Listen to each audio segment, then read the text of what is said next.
నమస్తే. మనం ఇవాళ ఎడిటోరియల్ చూస్తున్నాం. మెయిన్‌గా అయితే 2, 3 ఆర్టికల్స్ ఇచ్చారు. బట్ దాంట్లో మోస్ట్ ఇంపార్టెంట్ ఏంటంటే నేపాల్‌ది. నేపాల్‌లో మనం రీసెంట్‌గా చూసినాం ప్రజలనే వాళ్ళు తిరగబడుతున్నారు అగైన్స్ట్ ద గవర్నమెంట్. అది ఎందుకు అసలు? అండ్ నేపాల్ గురించి కొంచెం మనం బ్రీఫ్‌గా తెలుసుకుందాం ఫస్ట్. అండ్ నే ఇప్పుడేంటంటే నేపాల్ స్టోరీ అసలు ఎట్లొచ్చింది? ఏంది కథ? పాస్ట్ నుంచి ఇప్పటి వరకు ఎట్లుంది? అది తెలుసుకున్న తర్వాత ఈ ఒక ఎడిటోరియల్ ఇచ్చారు. ఈ ఎడిటోరియల్‌లో అసలు అది ఎందుకైతుంది? అంత వయలెంట్‌గా పీపుల్ ఎందుకు బిహేవ్ చేస్తున్నారు? అండ్ దాని వెనక ఉన్న రీజన్స్ అండ్ ఆ క్రోనాలజీ కూడా చూద్దాము. అట్లనే ఏంటంటే ఆహ్, ఆహ్, అక్కడ అన్‌ఎంప్లాయ్‌మెంట్ రేట్ ఎంతుంది? కొన్ని కొన్ని స్టాటిస్టిక్స్ మనం నేపాల్ నుంచే అంటే నేపాల్ యొక్క గవర్నమెంట్ నేషనల్ స్టాటిస్టికల్ ఆఫీస్ నుంచి కొంచెం డేటా ఇచ్చాడనమాట ఇవాళ. సో, డేటా గూడా మనం ఐ మీన్ చూసి ఒక పర్స్పెక్టివ్ అనేది డెవలప్ చేసుకున్నాం. అండ్ ఓవరాల్‌గా ఏంటంటే నేపాల్ గురించి అండ్ దాని గురించి ఇవాళ మొత్తం టాపిక్ వచ్చేసి నేపాల్ గురించి. మిగతా టాపిక్స్ అయితే ఇచ్చాడు. అది to build roads is to build peace అని చెప్పేసి. ఈ ఆర్టికల్ ఏంటంటే జనరల్‌గా మనకి లెఫ్ట్ వింగ్ ఎక్స్ట్రీమిజం ఏరియాస్ ఉంటాయి. అక్కడేందంటే ఆ గుట్టలల్ల, కొండలల్ల ఈ నక్సలిజం అనేది ఉంటదనమాట. ఎప్పుడైతే ఈ ఓవరాల్ ఆర్టికల్ యొక్క కీవర్డ్స్‌ని బట్టి చూసిందేంటంటే, ఎప్పుడైతే మనకు కనెక్టివిటీ పెరుగుతదో, సో, పీపుల్ అనేవాళ్ళు ట్రాన్స్‌పోర్టేషన్ ఎక్కువైతదో, అప్పుడు మనం అలాంటి నక్సలిజం, లెఫ్ట్ వింగ్ ఎక్స్ట్రీమిజం ఐడియాస్‌కి కొంచెం చెక్ పెట్టే అవకాశాలుంటాయి. అట్లా డెమోక్రాటిక్ కంట్రీ ఇంకా మంచిగా చేయొచ్చు అనేదుంది. బట్ ఇది ఓవరాల్‌గా మనం ఎగ్జామినేషన్ పర్స్పెక్టివ్‌లో చూస్తే ఇదంతా it's not thought much relevant. So, ఇది మనం ఇయాల ఆర్టికల్ చేయట్లేదు. ఓవరాల్‌గా అయితే ఇది ఉంది ఓవరాల్‌గా. సో, ఇంకోటేంటంటే I joined a new journey along the SCO pathway అని ఇచ్చాడు. అది షాంఘై కోఆపరేషన్ ఆర్గనైజేషన్ గురించి అంటే India and China relations how it will be అంటే ఓవరాల్‌గా అయితే పాజిటివ్‌గా ఉంది. ఈయన Xu Feihong is China's ambassador to India. కాబట్టి that will be in his perspective. So, అది పాజిటివ్‌గానే ఉంది. గ్లోబల్ సౌత్, చైనా ఇద్దరి డెవలప్‌మెంట్ స్ట్రాటజీస్ సేమ్ ఉన్నాయి. మనం ఎనర్జీ, గ్రీన్ ఇండస్ట్రీ, డిజిటల్ ఎకానమీలో అంటే సేమ్ డి గోల్స్ ఉన్నాయి ఈ 2 కంట్రీస్‌కి. సో, రాను రాను రోజుల్లో బాగా అవ్వబోతుంది. అండ్ అట్లా ఓవరాల్‌గా ఉందనమాట ఇది. సో, ఇది ఇవాళ చూడట్లేదు. అండ్ ఇది జనరల్‌గా నాట్ అంత బ్రాడ్ పర్స్పెక్టివ్‌లో ఇవ్వలేదు. Because this article is written by China's ambassador. So, మనం ఏం చేద్దామంటే ఇప్పుడు నేపాల్ గురించి ఓవరాల్ క్రోనాలజీ ఎట్లొచ్చింది? అసలు ఏమైతుంది? అక్కడ ప్రాబ్లమ్ ఏంటి? అనేది తెలుసుకుందాం ఈరోజు. So, welcome. ఫస్ట్ వచ్చేసి ఇది చూద్దాం. Political instability, economic difficulties behind Nepal's reach. ఇక్కడ ఏంటంటే ఫస్ట్ నేపాల్ అనేది మనం జనరల్‌గా చూస్తే అది Hindu Hindu that is the only Hindu country అట్లా ఇట్లా అని అంటారనమాట. కానీ అది అవాస్తవం. సో, 2005లో గవర్నమెంట్ ఏం చెప్పిందంటే we treat every religion equally అని చెప్పేసి ఒక కాన్స్టిట్యూషన్ పెట్టుకొని అట్లా చేసుకుందనమాట. సో, అది ఏదైతే నరేటివ్ అనేది స్ప్రెడ్ చేస్తుందో ఇట్స్ అ ఫాల్స్ అని చాలా ప్రూఫ్స్ ఉన్నాయన్నమాట. సెకండ్ థింగ్ ఏంటంటే Nepal always try to be sovereign country. అంటే సార్వభౌమాధికారం అది ఎల్లప్పుడూ చూపెట్టుకుందాం అనుకుందనమాట. And it is there. ఎందుకంటే 1700s నుంచి ఆ నేపాల్‌ని రాజులు పరిపాలించేవాళ్ళనమాట. సో, ఎప్పుడైతే ఈ బ్రిటిష్ కొలోనియలిజం అదున్నప్పటికీ దే ఆర్ అంటే ఫైట్ జేషిర్రు and they won and they established their own country. So, అట్లుందనమాట. అంటే ఎప్పటినుంచో ఉంది. బికాజ్ మనకి నేపాల్‌కి మధ్యలో హిమాలయాసు సో, అదొక జియోగ్రఫికల్‌గా ఐ మీన్ ఆహ్, కలవకపోవడం అట్లా ఇట్లా ఉంది. బట్ కల్చరల్ యాంగిల్ చూస్తే ఆల్మోస్ట్ సేమ్ ఉంటది. అండ్ ఇక్కడ మెయిన్ ప్రాబ్లమ్ ఏముంది అసలు అనేది చూద్దాం. ఓవరాల్‌గా ఇదేంటంటే ఆర్టికల్ ఇచ్చారు. సో, జెన్‌జీ ప్రొటెస్ట్ గురించి ఇచ్చాడు. ఎందుకు జెన్‌జీ ఇట్లా ప్రొటెస్ట్ చేస్తున్నారంటే, ఒక మెయిన్ రీజన్ సోషల్ మీడియాలో వైరల్ అయితుందేంటంటే, ఆహ్, అక్కడ ఎవరైతే ఉన్నారో నేపాల్‌ని రూల్ చేసే రూలర్స్ వాళ్ళ పిల్లలనేవాళ్ళు they are living a lavish life. చాలా అంటే మంచిగా కంఫర్ట్స్ తోటి దాంట్లో దీంట్లో బతుకుతాళ్ళు. బట్ అక్కడ ఇనీక్వాలిటీ అనేది ఎక్కువుంది. అంటే ఇక్కడ ఈ ఓవరాల్ ఆర్టికల్‌లో మనకి ఆ స్టాటిస్టిక్స్ ఇచ్చారు. ఏం స్టాటిస్టిక్స్ అంటే అసలు ఎంతమంది ఉన్నారు? అట్లా ఎంతమంది అన్‌ఎంప్లాయ్‌మెంట్ రేట్ ఎంతుంది? ఎందుకు పెరుగుతుంది? ఎందుకు తగ్గుతుంది? అండ్ రెమిటెన్సెస్ అనేది ఆహ్, నేపాల్‌కి ఇంకా వేరే విత్ రెస్పెక్ట్ టు కంట్రీస్‌కి అసలు ఎట్లుంది అని జెప్పేసి. సో, ఇక్కడేందంటే వాళ్ళు యూత్ అనేవాళ్ళు ఎందుకు అంత హై చేషిర్రంటే పొలిటికల్ ఇన్‌స్టెబిలిటీ గూడా ఉందనమాట. సో, నేపాల్ పొలిటికల్ ఇన్‌స్టెబిలిటీ గురించి మనం బ్యాక్‌గ్రౌండ్‌లో మాట్లాడదాం. సో, ఈ కథ మొత్తం అర్థం కావాలంటే లైక్ దేవర కథ అర్థం కావాలన్నట్టు. సో, ఈ స్టోరీ మనకి స్టాటిస్టిక్స్ అంతా అర్థం కావాలంటే బ్యాక్‌గ్రౌండ్ అర్థం కావాలి. సో, బ్యాక్‌గ్రౌండ్ ఏంటంటే ఇక్కడ బ్యాక్‌గ్రౌండ్ గురించి ఇచ్చాడు. సో, నేపాల్ అనేది ఓకే. ఆహ్ నేపాల్ ఓవరాల్ హిస్టరీ చూస్తే మనకి 1757 1750s నుంచి అది ఆహ్, అది అది అది కింగ్సే పరిపాలించారనమాట. ఓకే. సో, వీళ్ళందరూ కింగ్స్ అనమాట. నేపాల్ షాస్ అంటారు వీళ్ళని. సో, అక్కడేందంటే 1775 దీన్ని చూపిస్తున్నట్టు 1775, 1760s నుంచి అంటే ఒక 300, 400 బ్యాక్ నుంచి చూస్తే అప్పుడు వీళ్ళు షాలు అనేవాళ్ళు పరిపాలించారనమాట. పృథ్వీనారాయణ షా, ప్రతాప్ సింగ్ షా, రాణా బహదూర్ షా ఇట్లా. సో, వీళ్ళందరూ ఏంటంటే హెజిమోనీ అంటే తాతలు, తండ్రులు అట్లా హెజిమోనీ లాగా వచ్చిందనమాట. సో, ఇట్లా మనకి ఎక్కడి వరకు వచ్చిందంటే అప్ టు 1970s, 1980s వరకి. ఆల్మోస్ట్ 2008 వరకు కూడా వాళ్ళే ఉన్నారు నేపాల్‌లో. తర్వాత ఏందంటే మాకు కాన్స్టిట్యూషన్ కావాలి అట్లా ఇట్లా అని చెప్పేసి మోనార్క్‌ని అంతం చేద్దామని చెప్పేసి అనుకున్నారనమాట. కానీ తర్వాత కూడా అంటే వాళ్ళే ఉన్నారు. ఒక లైక్ డమ్మీ హెడ్ లాగా పెట్టుకొని ఆ మొనార్క్‌ని అబాలిష్ చేసినప్పటికీ మళ్ళీ వాళ్ళే వచ్చిర్రనమాట. సో, అట్లా మనకి 2008 నుంచి అంటే లాస్ట్ ఒక 25 ఆల్మోస్ట్ ఒక 20 ఇయర్స్ నుంచి వీళ్ళు డెమోక్రటిక్ అనుకుంటున్నారనమాట. సో, మెయిన్‌గా రీజన్స్ ఏంటంటే అక్కడ సో, ఒకటి ఆహ్, 1990s ప్రీ 1990s చూస్తే షా డైనస్టీ ఉండేది. తర్వాత 1990s తర్వాత ఏమైందంటే జన ఆందోళన్ అని చెప్పేసి ఎందుకంటే అప్పుడు 1990స్‌లో middle east countries I mean ah, central American కంట్రీస్‌కి ఇంకా చాలా ఐలాండ్స్‌కి ఇండిపెండెన్స్ అనేది వచ్చింది. After a long fight. I mean మన ఇండియాకి 1947లో వచ్చినట్టు వేరే వేరే బికాస్ బ్రిటిషర్స్, ఫ్రెంచ్ వేరే వేరే కాలనీస్‌ని కట్టుకున్నారు కాబట్టి ఒక్కొక్క కంట్రీకి ఒక్కొక్క ఇయర్‌లో ఐ మీన్ ఫ్రీడమ్ వచ్చిందనమాట.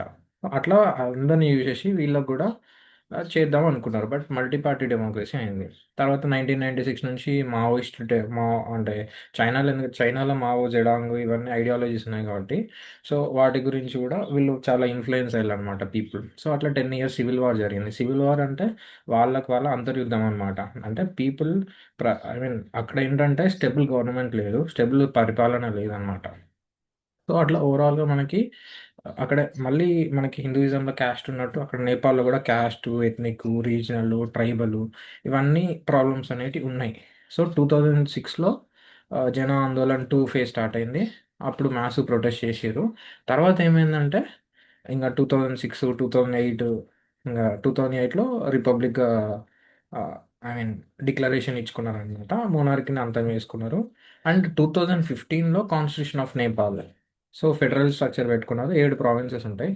జనరల్‌గా అయితే 22 స్టేట్స్ ఉన్నాయని జెప్పేసి చూసాను దాంట్లో. బట్ 7 ప్రావిన్సెస్ అని ఉన్నాయి. అండ్ ఇంకోటేందంటే వీళ్ళు నయా నేపాల్ అనే కాన్సెప్ట్ తోటొచ్చిల్లు. నయా నేపాల్, నయా అంటే న్యూ గదా! న్యూ నేపాల్. న్యూ నేపాల్ ఏంటి? మొనార్కీ ఉండగూడదు. వాక్ స్వాతంత్రం ఉంటది. సెక్యులరిజం ఉంటది. అట్లా అలాంటి కొన్ని మనం కాన్స్టిట్యూషన్‌లో ఏమైతే ఉన్నాయో మన కాన్స్టిట్యూషన్ సేమ్ సిమిలర్‌గా వాళ్ళు గూడా నయా నేపాల్ అనేది పెట్టుకున్నారనమాట. సో, అట్లా పెట్టుకున్నారు. బట్ ఏమైందంటే అక్కడ ప్రాబ్లమ్ ఏంటంటే బేసిక్‌గా ఎవరైతే పొలిటికల్ పార్టీస్ ఉన్నాయో, ఒక్క గవర్నమెంట్ లేదు. మిక్స్డ్ గవర్నమెంట్స్ అంటే కొలిషన్ గవర్నమెంట్స్ అనేది ఉన్నాయన్నమాట. అంటే అందరూ వేరే వేరే పార్టీస్ కలుపుకొని ఒక గవర్నమెంట్ ఫార్మ్ చేసుడు. అదేంటంటే ఎవడో ఒకడు ఇంకా అన్‌స్టేబుల్ గవర్నమెంట్ అనేది ఉంది. సో, దానివల్ల ఏమైందంటే ప్రాబ్లమ్ అయితది. సో, ఇప్పుడు టాప్ అంటే 10 రీజన్స్ ఏంటి ప్రొటెస్ట్ అంటే, ఒకటి మొనార్కీ అండ్ ఆటోక్రసీ వల్ల పీపుల్ అనేవాళ్ళు వాళ్ళ రిప్రజెంటేషన్ దొరకట్లేదు, అకౌంటబిలిటీ దొరకట్లేదు, చాలా మొత్తం స్కామ్‌లయితున్నాయి అని జెప్పేసి అదొకటి. అండ్ డెమోక్రసీని గూడా సప్రెస్ జేషిల్లు. ఫ్రీడమ్ ఆఫ్ ప్రెస్, స్పీచ్ ఇప్పుడు గూడా రీసెంట్‌గా సోషల్ మీడియా బ్యాన్ జేషిర్రు. అట్లా ఇట్లా అని జెప్పేసి. అండ్ సోషల్ మీడియా బ్యాన్ జేస్తే అంత ప్రాబ్లమ్ ఏంటి యూత్‌కంటే మెనీ బిజినెసెసు ఇప్పుడు సోషల్ మీడియా లేనిది మ్యాటర్ ఐ మీన్ ఏ దానికైనా అంటే వాళ్ళు వరల్డ్‌తోటి ఇంటరాక్ట్ కావడానికి మాధ్యమం social media. I mean cinema ఈ గ్రూప్స్ అంటే కొత్త కొత్త లైక్ స్టార్టప్స్ కానీ, బిజినెస్ కానీ, గిగ్ వర్క్స్ గానీ, ఇన్ఫర్మేషన్ పాసింగ్ గానీ మొత్తం సోషల్ మీడియా తోటయితది. సో, వీళ్ళు ఎప్పుడైతే కర్బ్ జేషిర్రో ఇంకా చాలా ప్రొటెస్ట్‌లొచ్చినాయన్నమాట. అండ్ వీళ్ళని ఇన్‌ఫ్లూయెన్స్ అయ్యి ఇప్పుడు ఫ్రాన్స్‌లో గూడా ప్రొటెస్ట్‌లయితున్నాయి. సో, అక్కడ క్యాస్ట్ డిస్క్రిమినేషన్, ట్రైబల్ అంటే మనకి ఇండియాకిను వాళ్ళకి, నేపాల్‌కి మధ్యలో ఉన్న బార్డరింగ్‌లో ఉన్న పీపుల్ వాళ్ళకి గూడా ఫైటింగ్‌లనేవి ఉన్నాయన్నమాట.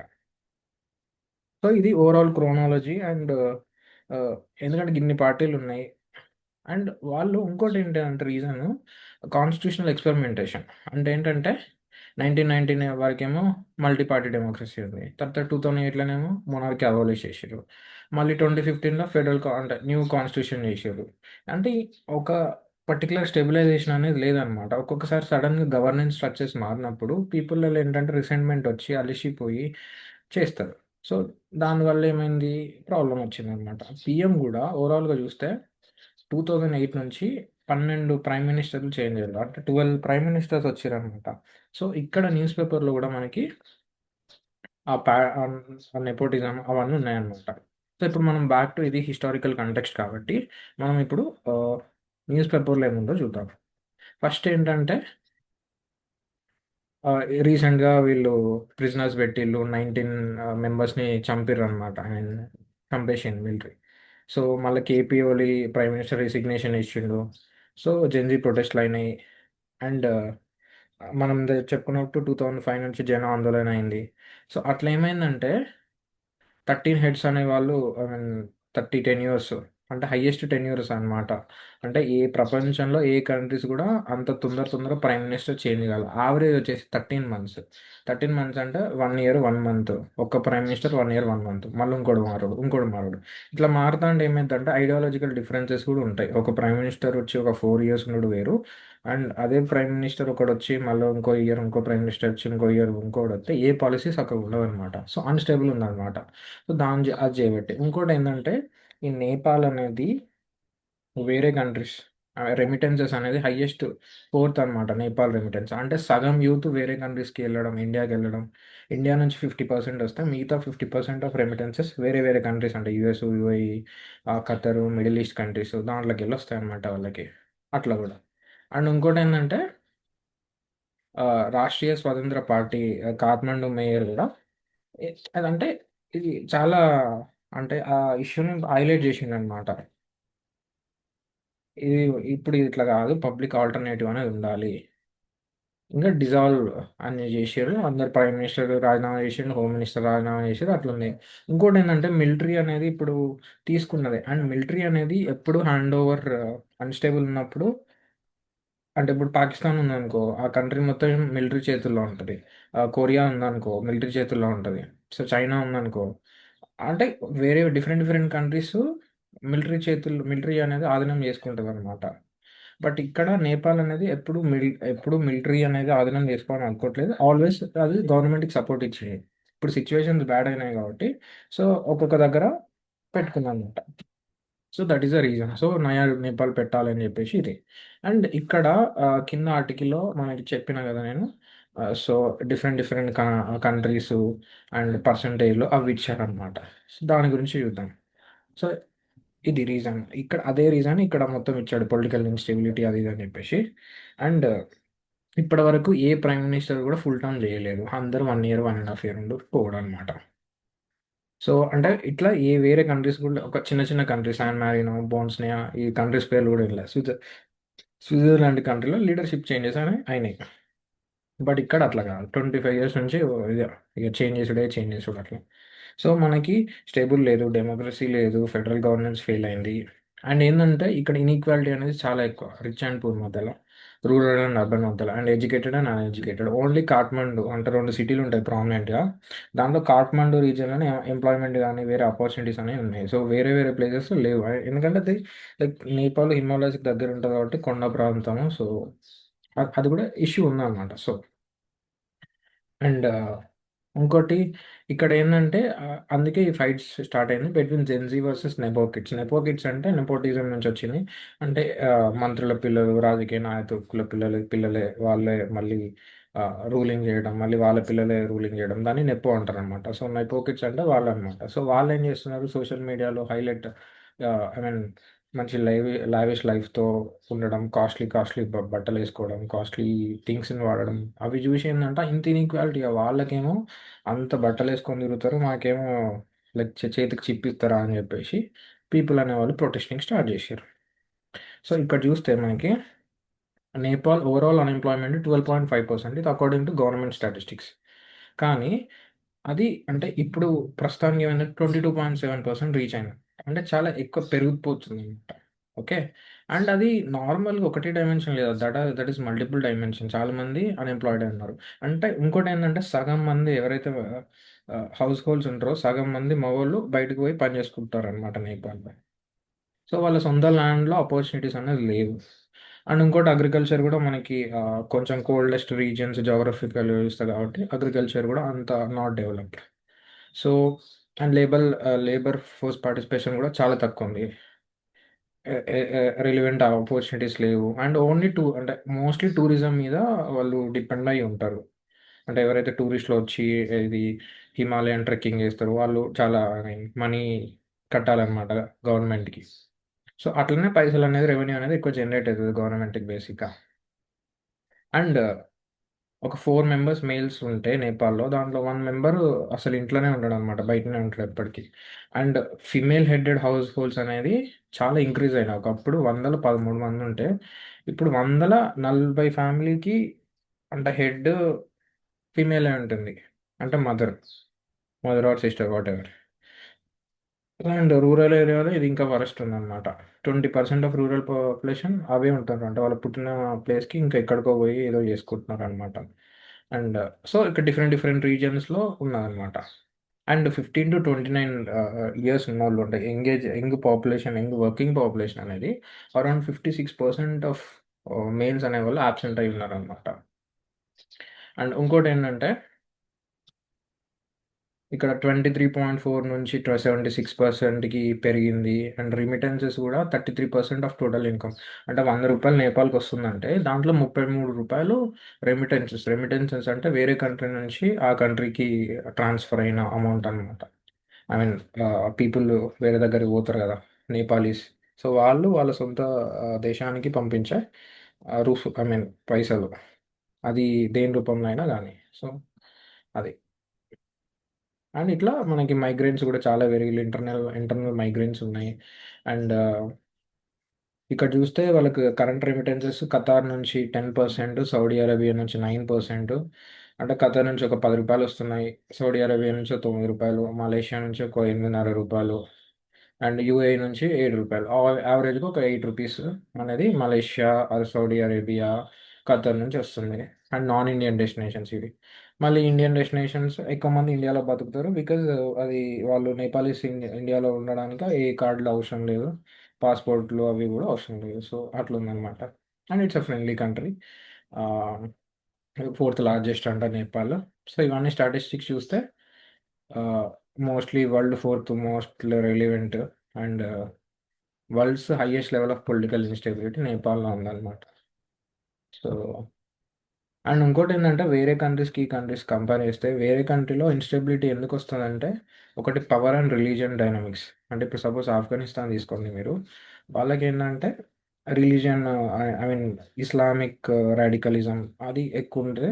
సో, దానివల్ల ఇన్‌స్టేబుల్ గవర్నమెంట్స్ ఉంటాయి.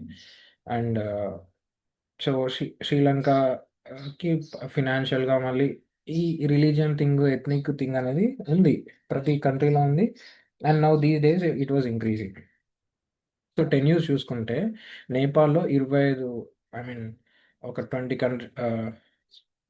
వేరే వేరే కంట్రీస్‌కి ఇచ్చిండనమాట ఇది. డాటా చూస్తే ఫ్రీక్వెంట్ 25 టెన్యూర్స్ అంటే 25 టైప్స్ గవర్నమెంట్ చేంజ్ అయిందనమాట. అండ్ యావరేజ్ టెన్యూర్ వచ్చేసి 13 మంత్స్. ఇక్కడ వేరే వేరే కంట్రీస్ ఇచ్చాడు. వానువాటా, బల్గేరియా, నాuru, మోల్డోవా, జపాన్. సో, ఇక్కడ సో, మనకు వనువాటు ఎక్కడుందో చూద్దాం ఒకసారి. And Vanuatu. Vanuatu is a country in Oceania. So, Australia పక్కన ఉందన్నమాట వనువాటు. ఇది చూడు. ఇది ఆస్ట్రేలియా. ఆస్ట్రేలియాకి రైట్ సైడ్‌లో వనువాటు ఉంది. ఇంకోటేమి ఇచ్చాడు మనకి Bulgaria. So, Bulgaria,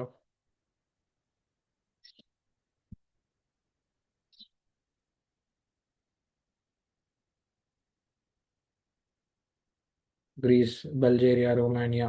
so, south east యూరోప్‌లో ఉన్నది బల్గేరియా. ఓకే. ఇది క్లియర్ ఉంది చూడండి. తుర్కీకి పైన బ్లాక్ సీకి ఆనుకొని ఉందన్నమాట బల్గేరియా. ఇంకేమిచ్చాడు?